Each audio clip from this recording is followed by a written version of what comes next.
un podcast Binge Audio.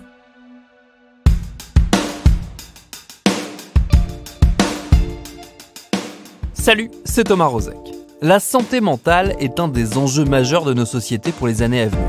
Les crises succédant aux crises, dans une légère ambiance de fin du monde, le sujet ne risque pas de s'éteindre de sitôt. Il ne faudrait pas pour autant voir la question de la santé mentale comme un grand tout uniforme, détaché des spécificités culturelles, religieuses, sociales ou économiques de telle ou telle zone ou de tel ou tel groupe d'individus. Cette approche multifacette, c'est un des aspects que nous avions envie de mettre en valeur au travers de la série de reportages qu'on a initiée en partenariat avec Médecins sans frontières. Après notre première étape à Marseille au printemps dernier, nous partons au Liberia avec Iris Ouedraogo pour aller voir les efforts déployés par les acteurs de santé pour la prise en charge de l'épilepsie et de ses lourdes conséquences. C'est un reportage en 3 épisodes réalisé par Adel Itel El Madani et dont voici le premier volet. Bienvenue dans Programme B. «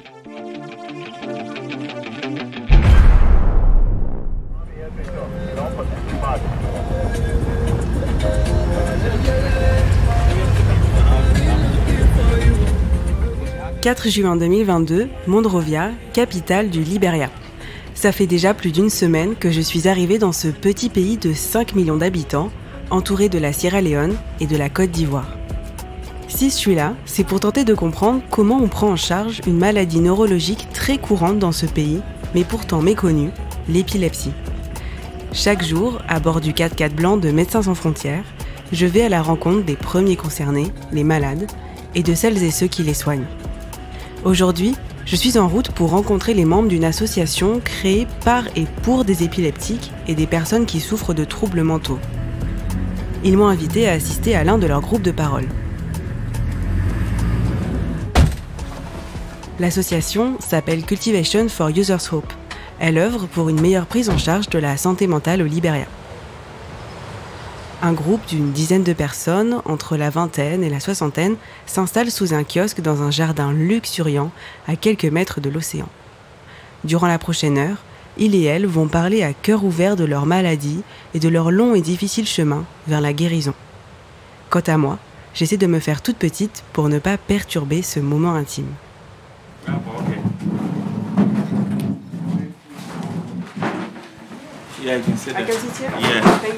Cet espace de discussion libre est un endroit privilégié pour ces malades. Car au Liberia, la santé mentale est un tabou. Et l'épilepsie, notamment, fait peur. Les crises de convulsions impressionnent et on les interprète comme un signe de possession par des mauvais esprits. On pense aussi, à tort, que la maladie est contagieuse. Conséquence, la grande majorité des cas ne sont pas diagnostiqués. Et pour ceux qui sont pris en charge, il faut passer par des années d'errance médicale avant de poser le bon mot sur leur maladie, l'épilepsie. Isolés, montrés du doigt, les patients ont besoin de se confier. Après la réunion, un homme s'approche de moi. Il s'appelle Alfonso et il veut absolument raconter son histoire à mon micro. C'est la première fois qu'il participe au groupe de discussion. Ça se voit, il vient de franchir une étape très importante pour lui. Okay, can you tell me your name, please? I'm Alfonso King. Il me raconte sa première crise d'épilepsie. C'était il y a 8 ans. It was 2014.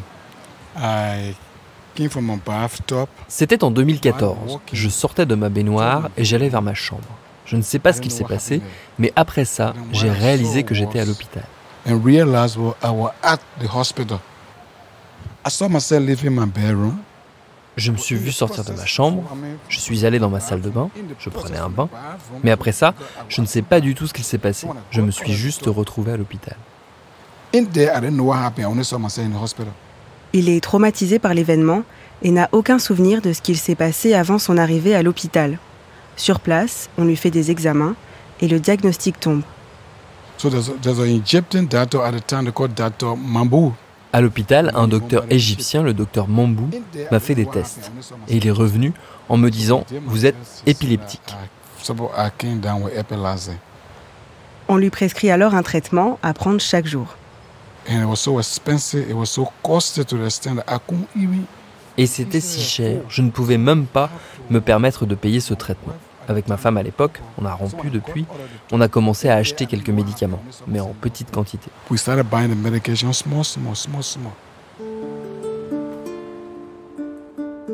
Alfonso n'a pas les moyens de prendre régulièrement son traitement. Il ne peut s'acheter des médicaments que lorsqu'il a un peu d'argent. Son état empire. Sans traitement, les crises ne sont pas stabilisées. Le malade peut se blesser en tombant et la multiplication des épisodes peut entraîner des séquelles neurologiques graves. Au bout de plusieurs mois de souffrance, Alfonso rencontre un membre de Cultivation for Users Hope qui va le rediriger vers l'une des 5 cliniques dans le pays, soutenues par MSF. Et quand je suis allé à la clinique, j'ai rencontré l'équipe de MSF, l'équipe médicale.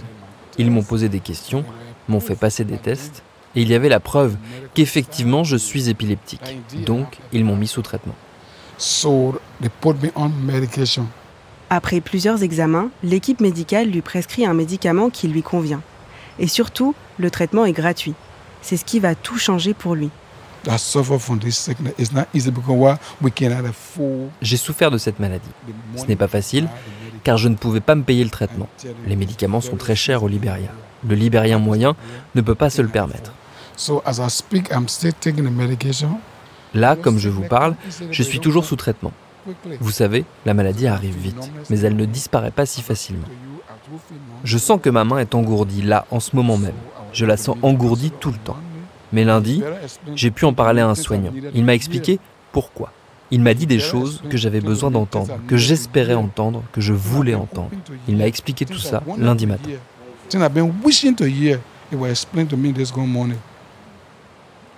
Aujourd'hui, Alfonso raconte son histoire à qui veut l'entendre, pour aider les autres épileptiques à identifier la maladie et à être traités rapidement et correctement. Je vais à la rencontre des gens, j'en parle avec eux. Je leur fais part de mon expérience, de ce par quoi je suis passé, pour encourager les personnes épileptiques. Mais les gens se cachent, ils ne veulent pas que les autres soient au courant de leur maladie.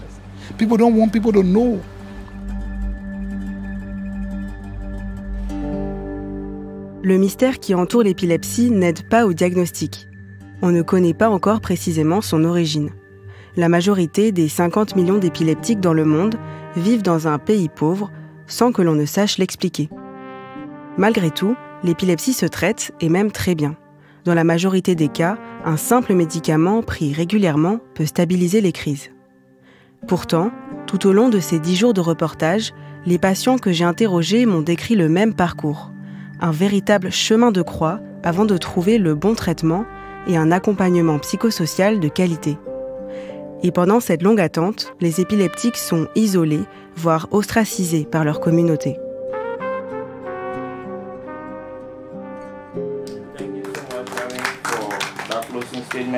So thank you also for, I just want to say thank you again for everyone that received the call and agreed to be here. So we'll do more of this even with the sales. C'est là qu'intervient l'association Cultivation for Users Hope. Avec des groupes de parole, des sessions de coaching, elle permet aux malades de retrouver confiance en eux. Pour ensuite diffuser la bonne parole autour d'eux, l'épilepsie se traite et on peut vivre avec. Bill, le président de l'association, est plutôt satisfait de la séance du jour. Well, the interaction today, the peer mentoring, coaching. La réunion du jour, le mentorat entre patients, le coaching, ce sont des exercices que nous faisons très régulièrement. Et aujourd'hui, de nouvelles personnes se sont jointes à nous. Il y a des malades qui sont venus raconter leur parcours de guérison pour la première fois. Et certains ont appris à se raconter. Au bout d'un moment, ils se sentent plus à l'aise et sont heureux de pouvoir raconter leur histoire. Ça s'apprend petit à petit.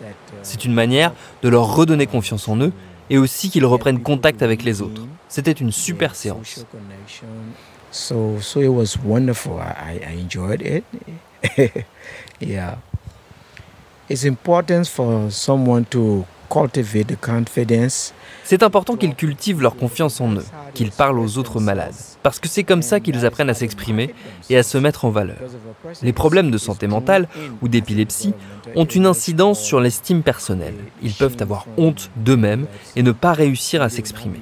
Pourtant, ces personnes ont des choses à apporter, mais comme elles n'osent pas sortir ou parler, ça devient très difficile.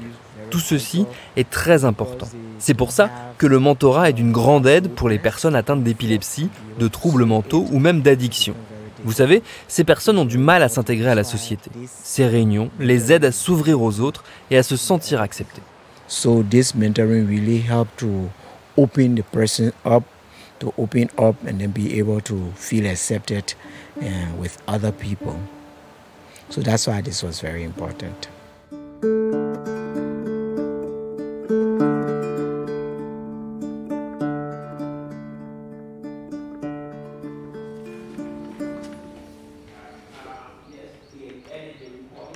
Cet asso est la seule créée et gérée par des personnes souffrant de troubles mentaux ou d'épilepsie au Libéria, dans le but de faire entendre leur voix et de demander plus de moyens.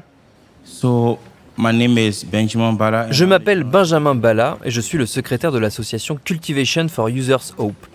Benjamin est venu me voir au campement de MSF un samedi matin, avec son petit garçon dans les bras.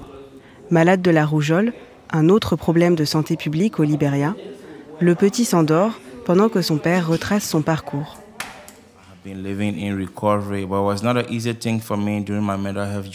Je suis guéri désormais, mais mon parcours personnel a été très difficile. Toute cette histoire de maladie mentale, ça a commencé pour moi quand je vivais en Guinée.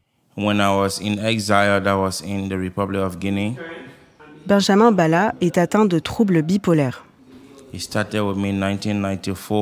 Ça a commencé en 1994. On m'a emmené voir des guérisseurs traditionnels, mais ça n'a pas marché. En 2003, quand j'étais au Ghana, on m'a enchaîné, on m'a frappé. On m'a fait prendre des médicaments qui n'étaient pas adaptés. Mais je n'avais pas le choix, car j'étais malade. Il attend des années avant d'être diagnostiqué. Finalement, de 2008 à 2009, après un passage à l'hôpital psychiatrique, j'ai réussi à m'en sortir. Et j'ai pu poursuivre mes études et obtenir mon diplôme au Libéria en 2012. Depuis, je suis enseignant et je travaille également pour Cultivation for Users Hope en tant que secrétaire général. Voilà mon histoire personnelle.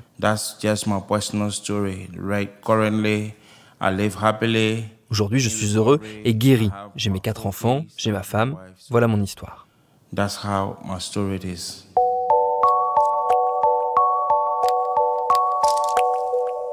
Benjamin m'explique qu'en termes de santé mentale, le Libéria est un désert médical. Le système de soins ne s'est toujours pas relevé, 20 ans après une guerre civile dévastatrice. Les hôpitaux publics manquent de tout.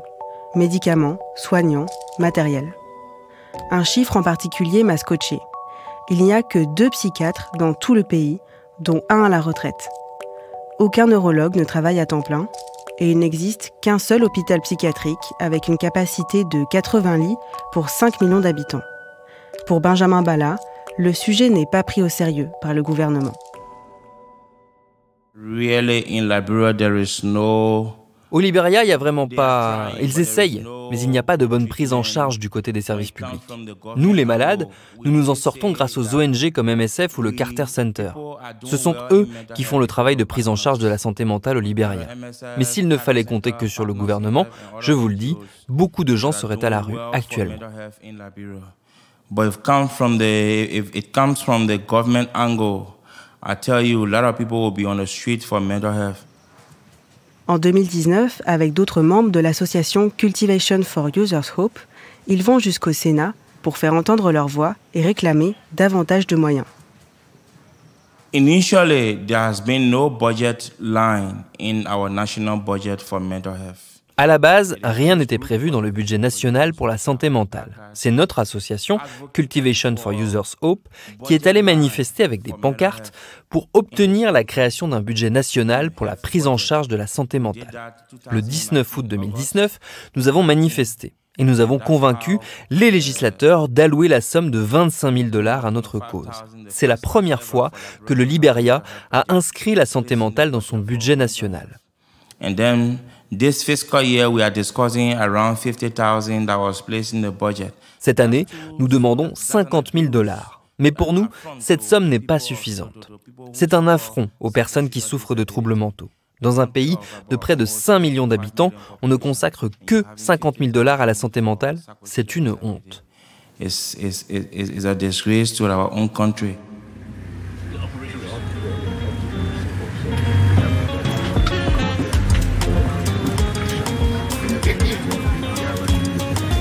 Aujourd'hui, nous sommes mardi et je suis en route pour la clinique de Pipeline, soutenue par Médecins sans frontières. Depuis l'arrière du camion, J'observe le chauffeur se faufiler avec adresse entre les kékés, ces taxis à 3 roues asiatiques qui se multiplient dans la capitale libérienne depuis quelques années. Le centre de soins est situé au cœur du quartier et les petites boutiques aux alentours attendent leurs premiers clients. De la musique anime déjà la rue. Il est à peine 9 h et une centaine de personnes attendent leur tour au triage, en grande majorité des mères avec leurs enfants. Pour trouver de l'aide, les malades et leurs familles n'ont souvent pas d'autre choix que de se tourner vers les ONG. Ici, ils trouveront des soins et un traitement gratuit. Thank you very much. Thank you.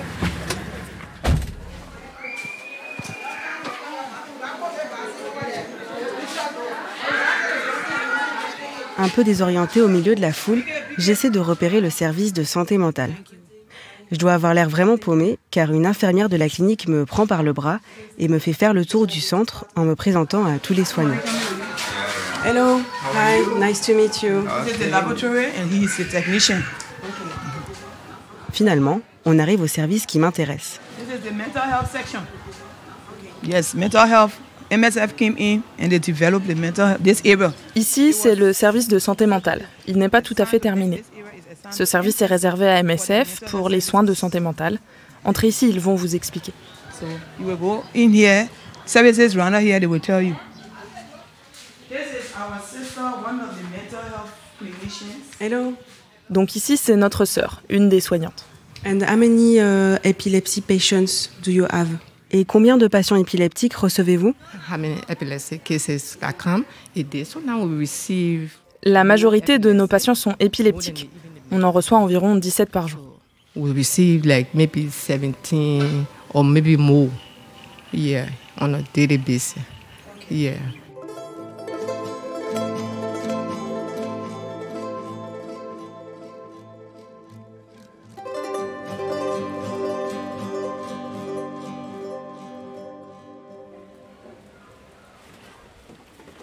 J'ai rendez-vous avec une jeune femme épileptique pour qu'elle me raconte son parcours de soins. Elle est venue avec son conjoint. On essaie de trouver un endroit un peu calme où discuter. On s'assoit chacune sur un banc, l'une en face de l'autre. Ok, my name is Iris. Ok, alors moi c'est Iris. Et toi tu t'appelles? Mafina. Yeah. Et quel âge as-tu? I'm 32 years. Yeah. Est-ce que tu peux me raconter ton histoire autour de l'épilepsie? I've been having the epilepsy for 18 years now. Ça fait 18 ans que je suis atteinte d'épilepsie. Je suis passée par beaucoup de difficultés à cause de ma maladie. Les gens m'évitaient, mes parents m'ont délaissée. Mon père en particulier m'a abandonnée. Je n'avais personne à mes côtés. Mais grâce à Dieu, mon conjoint qui est ici m'a aidée et m'a encouragée. Voilà par quoi je suis passée. So, that's what I've been passing through. Sa première crise, elle l'a eue à l'âge de 16 ans. Elle est alors assise sous le porche de la maison familiale. Sans comprendre ce qui lui arrive, elle convulse et chute au sol. So, when I came to myself, quand je me suis réveillée, ma sœur, mon petit frère et des voisins étaient autour de moi, en train d'essayer de m'aider. Je leur ai raconté ce qu'il s'était passé, que ça ne m'était jamais arrivé auparavant. Je veux dire, je n'avais jamais vécu ça. Je savais que je n'avais jamais vécu un truc pareil. Je me suis mise à pleurer. So, I started crying. Ses parents tentent de trouver un remède pour mettre fin aux crises, sans comprendre que leur fille est atteinte d'épilepsie. When the sickness started, my parents used to help me in that process. Au début, mes parents m'aidaient. Ils m'ont emmenée à l'hôpital pour trouver un traitement. Mais il n'y avait rien qui marchait. Après ça, tout le monde m'a abandonnée et m'a laissée seule. Je suis allée chez des guérisseurs. On m'a laissée seule là-bas. Personne ne s'occupait de moi. J'en souffrais énormément. J'ai dû surmonter beaucoup de difficultés.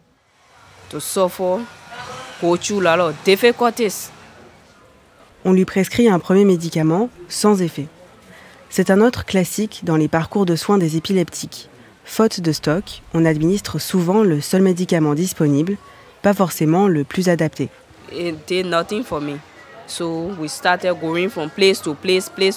Ça n'a eu aucun effet. J'ai commencé à aller un peu partout pour trouver un traitement. Mon père m'a dit qu'il avait dépensé trop d'argent et ma belle-mère ne supportait pas ma maladie. Elle m'agressait en public, elle me rabaissait, elle me faisait me sentir mal.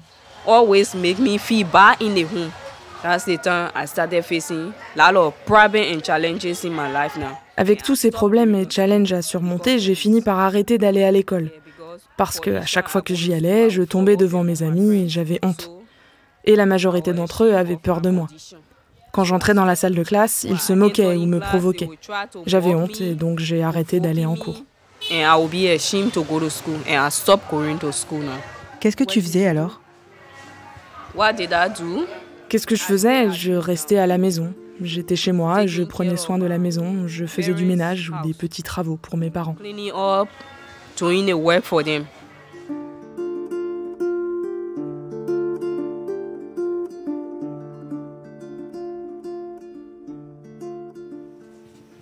Après des années d'errance médicale, sa mère entend un peu par hasard parler d'une clinique gratuite alors qu'elle fait son marché.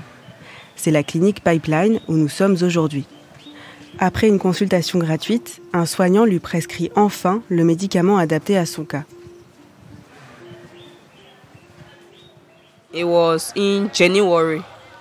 C'était en janvier dernier. Je suis allée à la clinique, je leur ai expliqué mon problème. Ils m'ont dit qu'ils pouvaient m'aider avec un traitement. Donc j'ai commencé à le prendre régulièrement. Et aujourd'hui, nous sommes en mai, donc j'essaye ça maintenant. Au moins maintenant, je peux sortir de chez moi petit à petit, être entourée d'autres gens. Avant ça, je ne pouvais pas sortir, j'avais trop peur.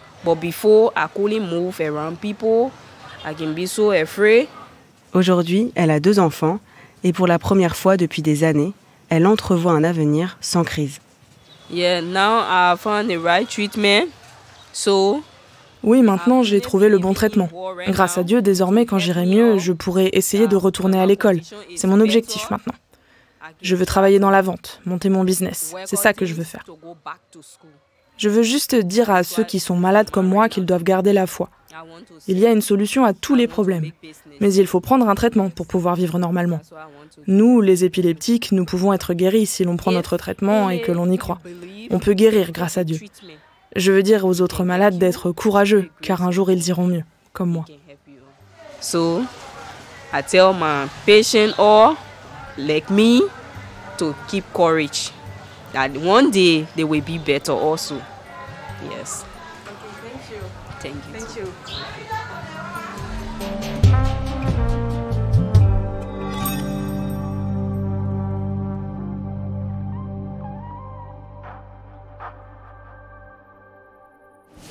Okay, so today we will speak about bipolar disorder. So I know that you already know about this disease. Pendant toute la durée de mon reportage, je réside sur le campement de MSF avec le reste du staff. J'ai même mon petit bureau dans le service de santé mentale pour préparer mes interviews.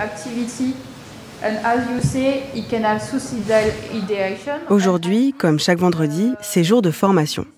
Un autre facteur contribue à l'errance médicale des épileptiques, le manque de formation des soignants. Ils et elles n'ont pas forcément toutes les informations pour bien prendre en charge ce trouble neurologique. Dans l'open space, en face de mon bureau, une dizaine de soignants libériens viennent échanger avec Maya, une psychiatre de MSF. J'en profite pour faire la rencontre de Abou et Kébé, 2 professionnels du soin. Kébé est infirmière. Okay, I am Mrs. Kébé Subato, a registered nurse. Abou, lui, est conseiller psychosocial. Okay, my name is Abou Kane. I'm a counselor assigned to Violence Clinic working for MSF. Ils travaillent tous les 2 à la clinique de Pipeline. So the issue of epilepsy, it goes beyond... La question de l'épilepsie, ça va au-delà, vous savez, du traitement médicamenteux. Elle doit être traitée de manière holistique. Ça demande l'implication des travailleurs sociaux, des chefs de village, des chefs religieux. Ça demande l'implication des membres de la famille et de tous les soignants. Au Libéria, l'épilepsie est associée à la sorcellerie. Et à cause de cela, les patients ont une faible estime d'eux-mêmes. Ils sont discriminés. The person is actually not motivated. The person is like discriminated. Je leur ai demandé quel était le problème le plus urgent à régler concernant la prise en charge de l'épilepsie au Libéria. Le problème le plus urgent, c'est le manque de médicaments. Dans les autres comtés du pays, il y a un manque de praticiens et il n'y a pas de service de santé mentale. Il n'y a pas de médicaments non plus. Quand un patient épileptique va dans un centre de soins pour se faire soigner, les professionnels sont obligés de leur répondre « Nous n'avons pas de médicaments ». Les patients sont mal en point et ils ne reviennent pas. C'est l'une des choses que nous demandons à MSF. Parce que les patients doivent venir de Benga, à l'autre bout du pays, jusqu'ici, à Monrovia, pour avoir leurs médicaments. Donc il faut que tous les établissements du pays puissent fournir des médicaments et que chaque établissement ait un service de santé mentale. Pour l'instant, les patients ne peuvent pas se déplacer. On les voit faire des crises, tomber à cause du manque de transport. Je pense donc que l'accès aux médicaments, c'est l'une des priorités pour améliorer la santé mentale. So I think medication will be one of the focus point or priority for mental health. Do you think mental health and epilepsy is Est-ce que vous pensez que la santé mentale et l'épilepsie sont des problèmes pris au sérieux par le gouvernement, par les Libériens? Peut-être que c'est pas la priorité pour beaucoup de gens. It's not the priority for a lot of people. It's not actually a priority, especially for the government. I'm not afraid to say that. Oui, ce n'est pas vraiment une priorité, surtout pour le gouvernement. Je n'ai pas peur de le dire. Si vous regardez l'année dernière ou l'année d'avant, si vous regardez la part de la santé mentale dans le budget, c'était environ 30 000 $, alors que pour d'autres secteurs, on alloue 2 ou 3 millions de dollars. Donc, le gouvernement ne prête pas attention à ces sujets. C'est pourquoi on reçoit des patients qui viennent de très loin, sans moyen de transport. Donc actuellement, MSF fournit gratuitement les médicaments. Mais à ma connaissance, il n'y a aucune autre organisation ou institution dans ce domaine qui offre des services similaires. Il faut que MSF et même le gouvernement accordent la priorité à la santé mentale et à l'épilepsie. So there's a need of MSF or even the government to prioritize the issue of people living with epilepsy or mental illness. Comme il vient de le dire, il a tout dit. Le gouvernement ne s'intéresse pas à la santé mentale. Ce n'est pas leur priorité. Ils minimisent le sujet. Ils ne veulent même pas en entendre parler.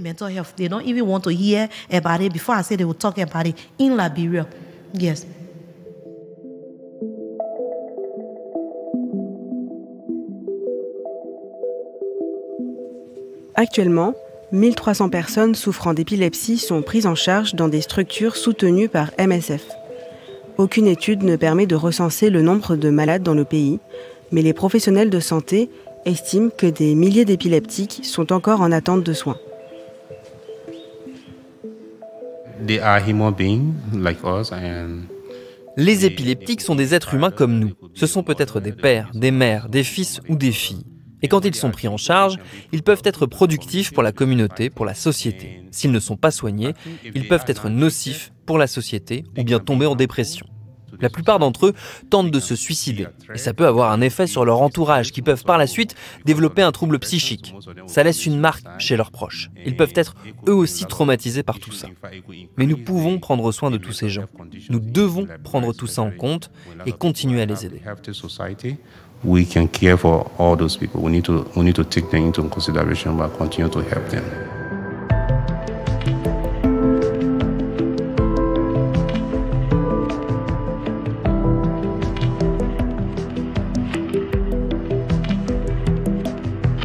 À suivre.